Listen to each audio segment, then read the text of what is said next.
I think a few things changed, when you go in your first season of Formula One and when you go in the second one. The first one is always really difficult, I would say. I learned many things.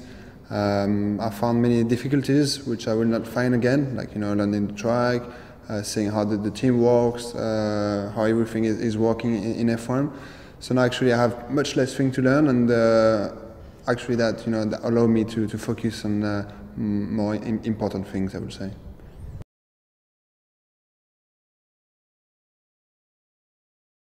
Yeah, knowing the tracks definitely will make a big difference. Sometimes it was taking me the whole day to learn the track, like in Singapore.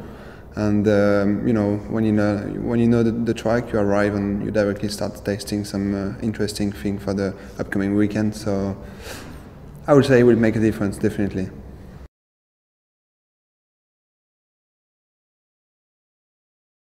I wouldn't say anything. Actually, I still didn't drive in it. We wait to see how the car is in Jerez, then Barcelona, and of course then the first race. The good thing is, what we can see is that the philosophy of the team changed.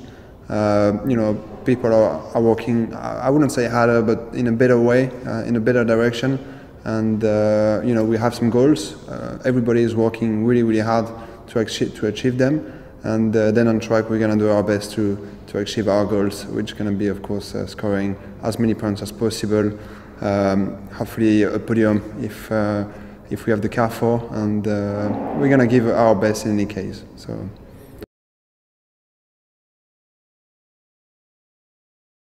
The targets, well, I think I have a few. The first one is to keep learning like I was learning last year, understand many more things. And then, of course, it would be to score as many points as possible. And I would say another goal as well would be to be better than my teammate. I think last year I learned a lot from him, and now I think I have all my cards in my hands to do better and to go forward, to move forward.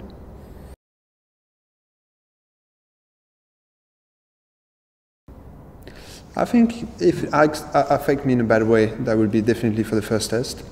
I think then it's bad for better. Maybe it's going to take some time to work with my engineer, to get to know him, how I work, all the process. But I think that would be for a better thing later. He arrives with a new approach, with a different philosophy. He was in the team winning the World Championships in the years of Alonso with Renault. So it's good. It brings me good spirit, new way of talking, of seeing different things in F1, and it's a very good thing, I would say.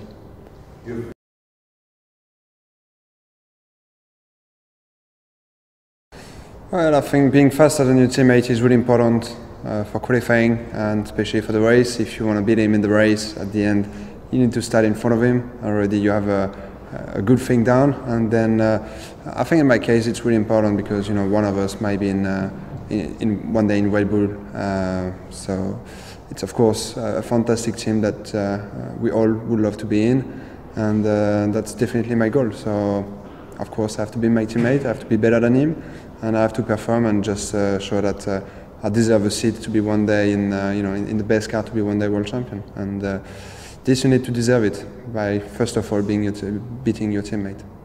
Okay.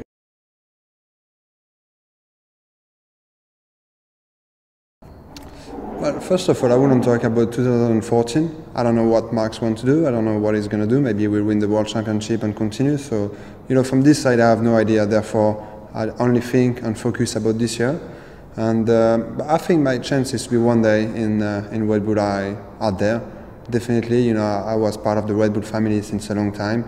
I did everything with them, and hopefully the ultimate goal would be one day to race with them and win races and championships. So I think Seb Vettel went through this process before. He succeeded. He was really good, and now he's world champion 3 times with Red Bull. And the next one hopefully will be someone that did all this process, so being in a Red Bull junior team with Toro Rosso, and therefore I think I have all my chances. As I said before, I have all the cards in my hands. Now it's just up to me to make it happen.